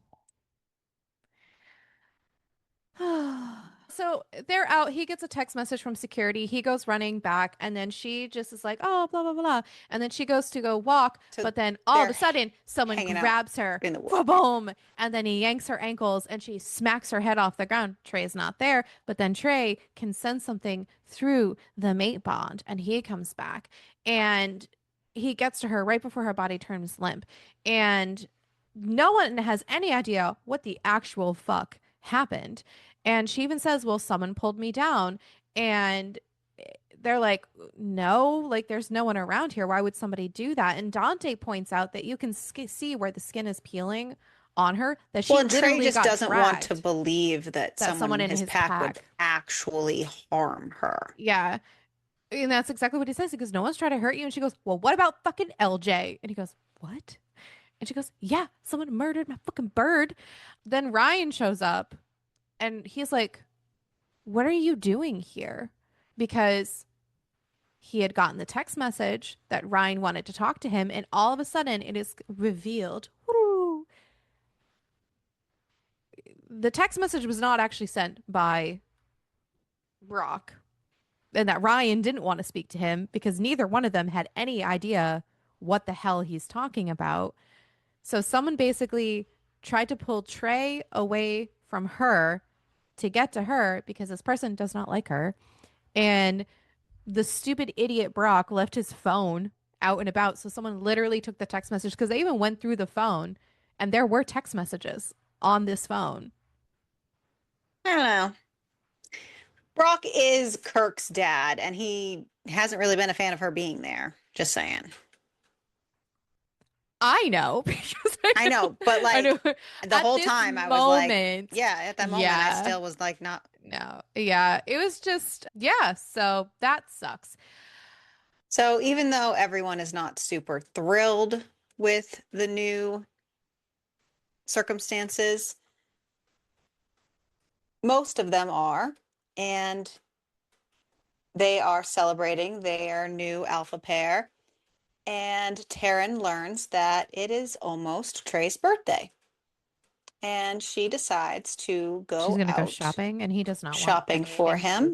that. Yeah, he doesn't want her to go because she wants to go with just the ladies and she wants to surprise him for his birthday. He never celebrates his birthday. It's always hush hush. But and she doesn't want him to go and he doesn't understand. Why don't you want me to go with you? Shouldn't we always be together? Bitch, absolutely not. Sorry. It's just because he doesn't want to like. He's being really aggressive. Well, he also wants to keep her safe I mean, there's and that too. they're newly mated and Yeah. that's like a thing. He lets her know that her uncle sent him a message, Uncle John, over He's the going to go out with the girls yeah, the girls, Lydia. And her uncle apologizes for his behavior and he wants to meet in person. And he's going to come tomorrow afternoon. So cool. with So his she, alpha. with his alpha, yeah. And then she goes off to go shopping. After about 4.5 hours, they're ready to go back to the house. But before she could get into the car, she puts the shit into her trunk. Before she gets in there, she is fucking grabbed by the hair and she hears Lydia shouting, and it's these two men with a message Beavis and Butthead. from Daryl to tell her mate that his uncle feels it would be in their best interest if he agrees to unite the packs. She defends herself from these men, nearly rips off the ball sack of one of them, which is fucking hysterical. And they really just fucking underestimated her.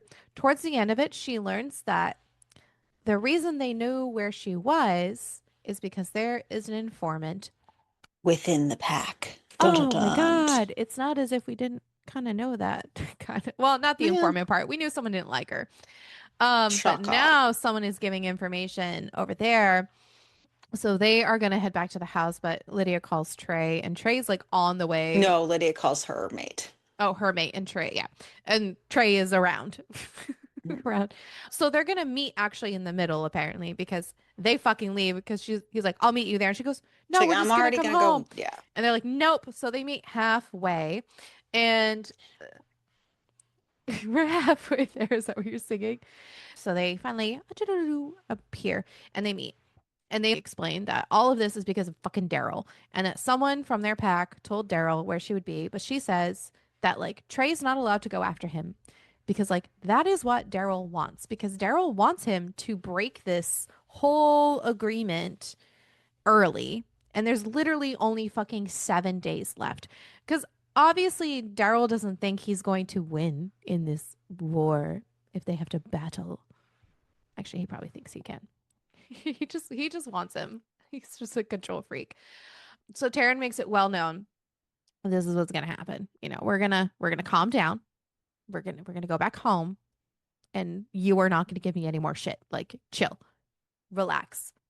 Trey insists that she is no longer allowed to tell him to stay behind because he is gonna be right there. Because obviously, someone is fucking out to kill her. They go home, and before they go to bed, Tao pulls her aside and apologizes because Trey had made it clear to Tao he kind of needs to fix the things between them because, like, obviously, like, he's her bodyguard and all this other fun shit, and he is being a weirdo. Just kidding.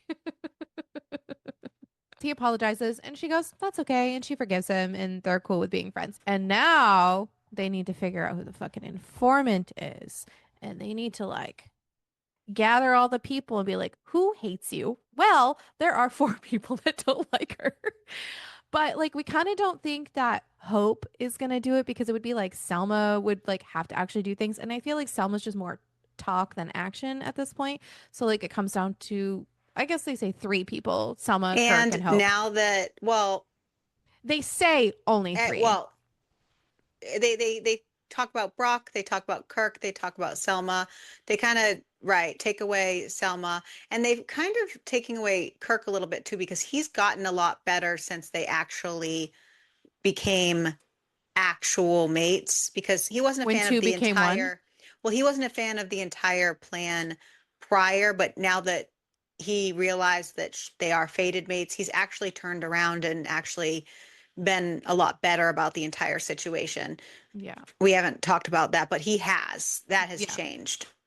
Brock and Selma's disdain for her have not changed, though Brock is quieter about it because he's Brock older. is real. Yeah, Brock is really quiet about it. But anyways, yeah. He just So, shows with his looks and his just scoffs in his leaving rooms. so And like our face when we don't like somebody, we'll just okay, whatever. Yeah, but they need to figure out what they could possibly gain from giving all this information to Daryl because if they just wanted to leave, they can just leave. Like they don't need to do this. And Trey is just his wolf is getting frustrated and pissed off. So he needs to go for a run. It is now time. It it is is time. time for the uncle to come visit. Do you know who does not like this visit? Greta. Well, as much as she loves sparring with Taryn, she doesn't want them to She take Taryn away from them. And no. she doesn't like She doesn't like Dawn. the vibe of, yeah, the uncle. Nobody does. We don't like him. Yeah. So because They Trey all is like Nick, yeah, the alpha, yeah, but they just don't like Dawn and they yeah, want him to go away. it's a Because even dumb Greta name. says like Greta doesn't like Dawn because of the things that he said To to her Trey. grandson. Yeah. Yeah. Which understandable, she's very protective. So because he is out, Cujo's out running around. I just like that she calls him Cujo. She tells Trey that he needs to come back, but I mean, he's not in really any rush to come back. So she just tells Dawn, hey, you know what? We'll just stick a seat. We'll be all over in a second. Trey does come back and get dressed, and we're going to have the meeting. Nick, the alpha, is like thanking them for allowing them to come visit because, like,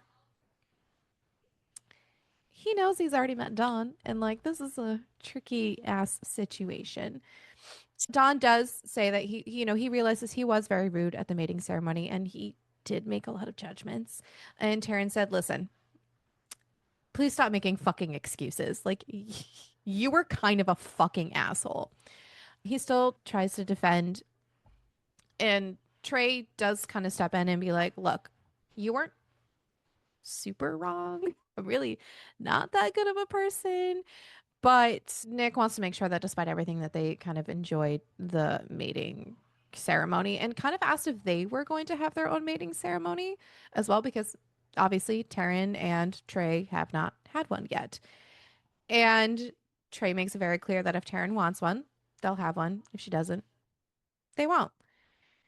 Honestly, I don't think that she wants one anyways. They're not those kind of people. They spend hours talking, chatting, and then all of a sudden something changed in the atmosphere. Like she caught it. There must be some clovers in the atmosphere. What the fuck? I said, Burr, it's cold in here. Why? Why? Oh, oh.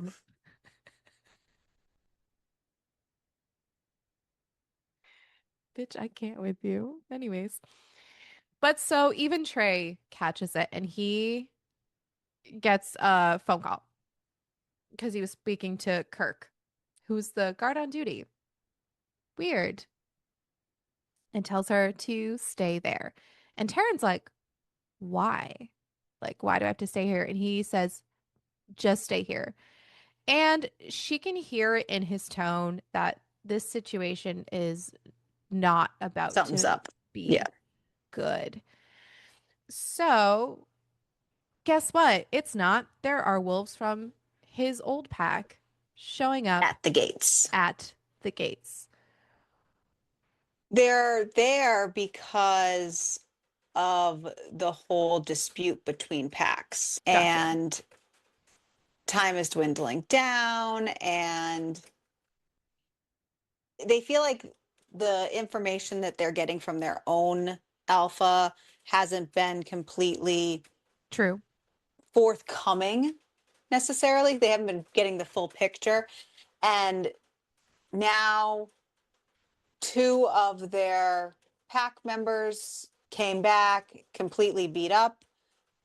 And their story was that they saved Taryn after some kind of situation. And they're just trying to Get the find correct out information. what's going on, because when Trey left, he challenged his father because his father was baiting him and baiting Right, him right, and right. baiting him and baiting him. And his father wasn't as strong as him. So he literally was about to overtake him, and he asked him to yield. And his father basically yielded to him. But then the 14-year-old wasn't going to kill his father in that second. Could he have? Yes. Should he have? Hmm. Probably. But he didn't. And by not killing his father turned around and then banished him from the pack. And that divided the pack. And that's why Trey left. And the people who saw all this go down and were like, what the fuck by it, left with him.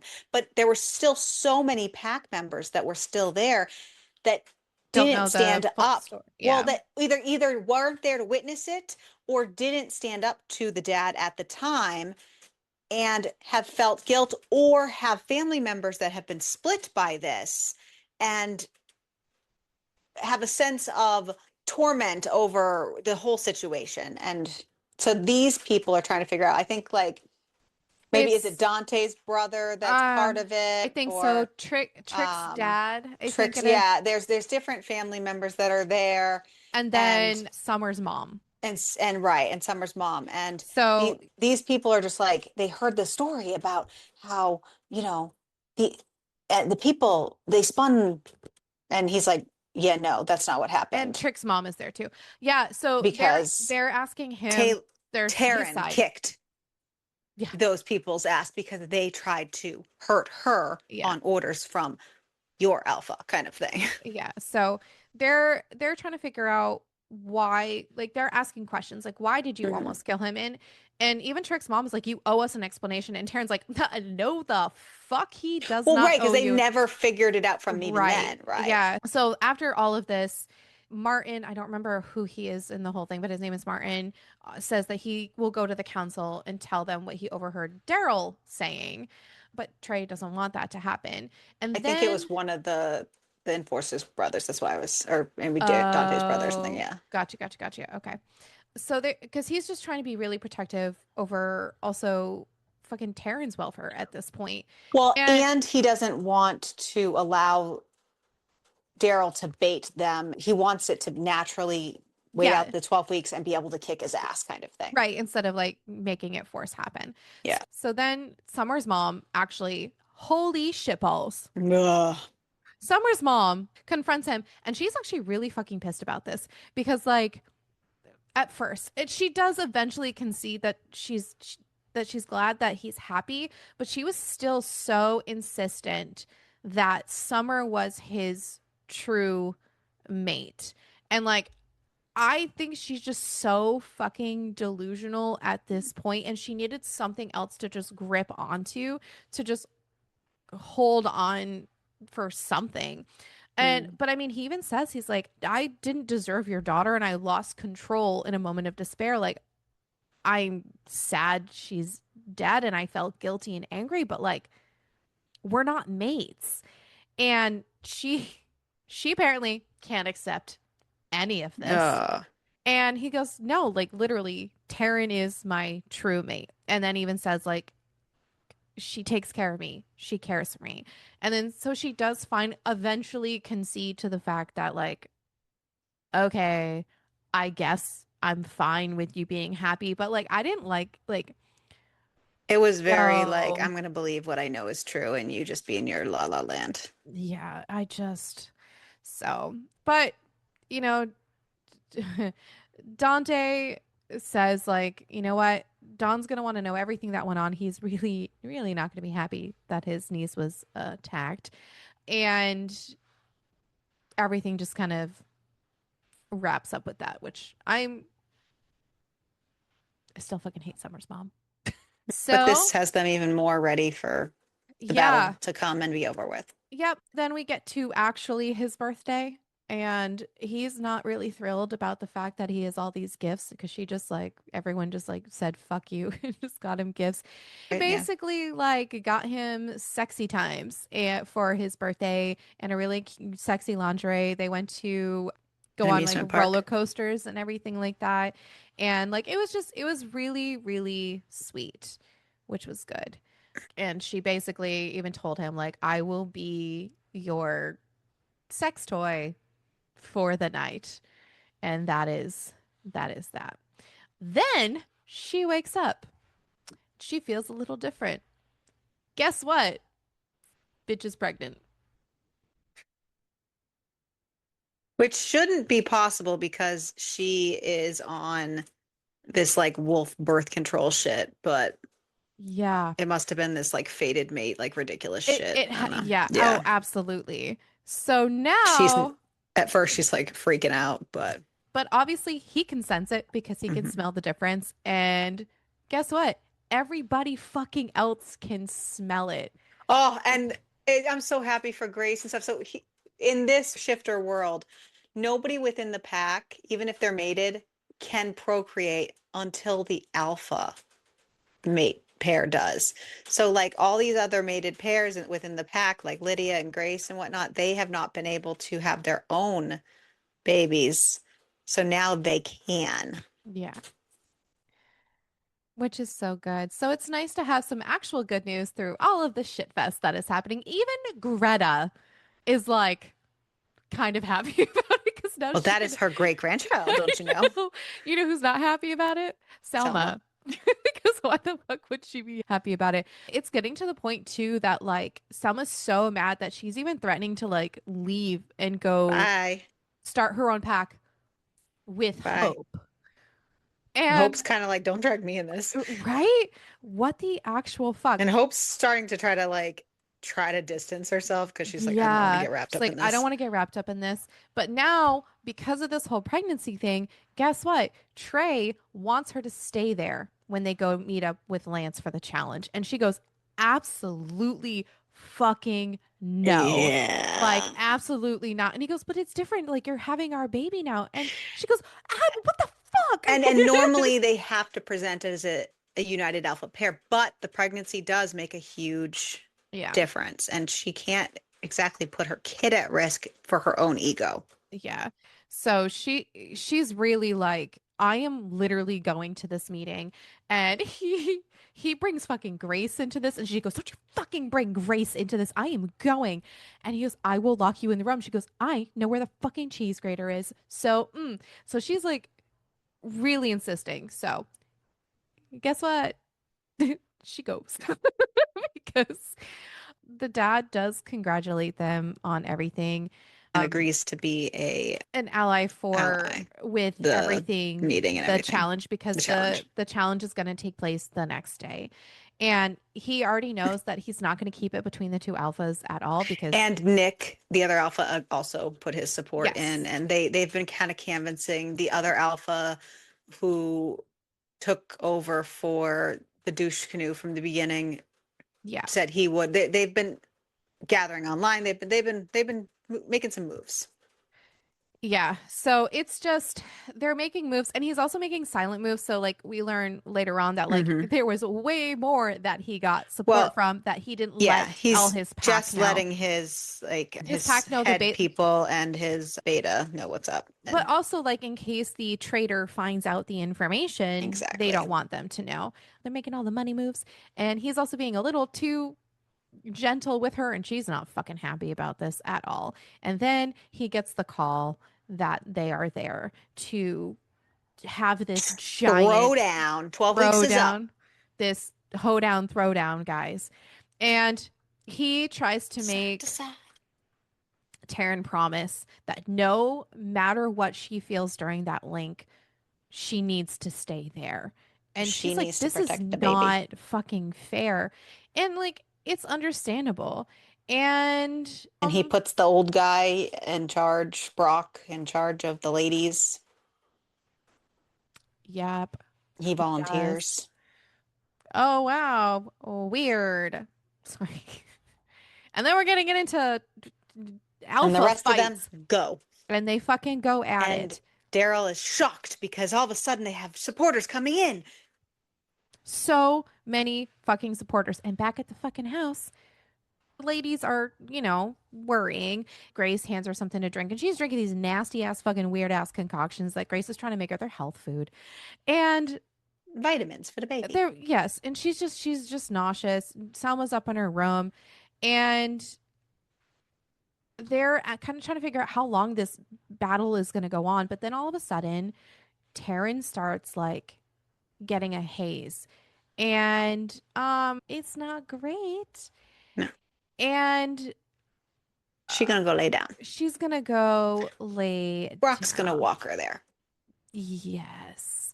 Turns out she's not okay, actually.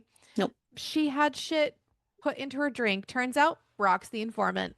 Oh, Shock. what? Shock. Ah, he doesn't like Trey, and he couldn't have left because he didn't want to leave without Kirk. And Kirk is a good man, and he would have stayed. So, like, this is apparently the only fucking way to get out of here. And Turns out he was in love with with Trey's mom. Trey's mom, so he's pissed that Trey killed the mom, and it was a whole thing. Even So though he wasn't. Oh, yeah, he was true mates with the mom, but she was mated to the dad. yes. Right. And so he feels that the only way that Trey can really feel pain is if he So he also takes his mate. kills his mate. So that's not great at fucking all. But Trey's out here kicking ass and taking names, and Yeah. they're winning. Until he senses the mate bond of something going wrong. And so now this is not And good. then he can't find And, Daryl, and and then he's like, he "What the can't, fuck?" and yeah, this is just. And so Brock is about to present Taryn to Daryl, and Kirk, fucking pissed that this, he goes, "What the fuck are you doing?" And like And he's then like, Daryl grabs Taryn. which is not great because then when the threat happens, guess what fucking happens to Taryn? Is it at this point where she goes, She's starting to come out of her drugged stupor because thankfully wolves do cycle through stuff very fast. They are faster healers and yeah, stuff. And yes, she's starting to, and he's worried that she's going to make a move. guess what she And does? she puts her hand on Daryl's crotch and extends her claws a little bit. And he's like, "What the fuck?" And then guess what? This bitch transforms into a wolf, A big white big one. white one, which is fabulous because, and then she starts fucking And she, yeah, because she's trying to protect her baby and her mate. And it's just it was like, like full fight or flight shit. it literally was. So there was that. Then They Trey win. walks over and Sorry. rips rips Daryl's neck out. Good, as he should, because Daryl Yeah. fucking sucks dicks. But they win. Yay. So then 3 weeks later, they have their mating ceremony, but they're not going to get like fancy smanchy. She's wearing like, They allowed whoever wanted to leave to leave. It was just Selma and I think Kirk because he wanted a fresh start. yeah, And he couldn't get over the guilt of what his father had done. And they took care of Brock as a traitor and shit. yeah. And Taryn's father like apologizes. I don't really give a shit about him. He can No. suck fat dick, and I don't care. And yeah, I wish we could have seen like a little bit down the line with like the baby and like all the but other I understand why they didn't either because this series does go on and continue. obviously these characters are in Yeah, it. So yeah. we do get to see all that. Oh, happy book. Who's your favorite character? I really enjoyed Taryn. I love characters like Taryn and she was just her own person through and through, Hmm. and she didn't take any shit. And I also felt like her and I would vibe, and I liked her. I liked her a lot too. Weirdly, I loved Greta, and I don't know why I loved her so much Oh, because she was, she yeah, also was like just rude. fun I think times. I just I wish like she had her her. own book, but That yeah, that would be really cool. I did like her a lot. And honestly, it was just mostly because she's just being protective over her own family. So I yeah. understand that. And then especially if you have that history with the other family, like Hmm. not wanting to bring that, and I get it. At least she didn't try to kill her. And honestly, like you said, like she would make these little quips and all this other stuff, It but it was a was like way for playful for the her two of them. to test the boundaries and the dominance almost. Yeah, It's exactly. there. Yeah. Yeah. Yeah. Yeah. Who's your least favorite character? Kind of out of pocket considering all of our junk characters, but Summer's mom, because she kind of set the whole thing in Dude, motion. right? Yeah. Yeah, honestly, yes, that was crazy. Yeah. And Trey's dad.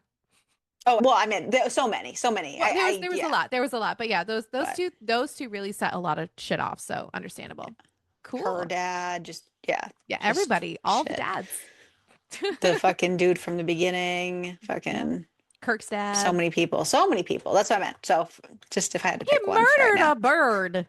Yeah. Yeah. So, Amazon gives us a 4.3. Goodreads gives this a 3.98 and Storygraph a 3.67. Where did you sit? I went like a 3.5. Solid. I gave it 4 stars. Like I said, it's not my favorite writing style, but I feel like I can just read these for fun and just kind of enjoy and chillax and Yeah. get lost in a shifter world and just enjoy myself. Okay. So I'm a fan of that.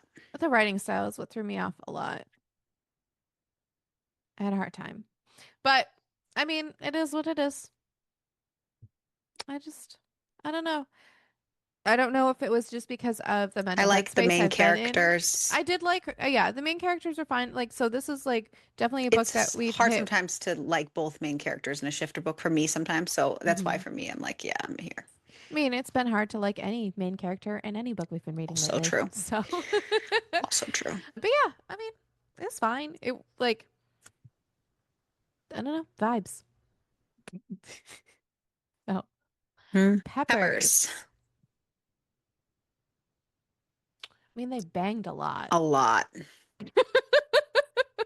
A lot. But did they do anything special? They did do multiple holes. They did have a mating bond. They did do lots of markings. Is that special enough? I don't know though. I-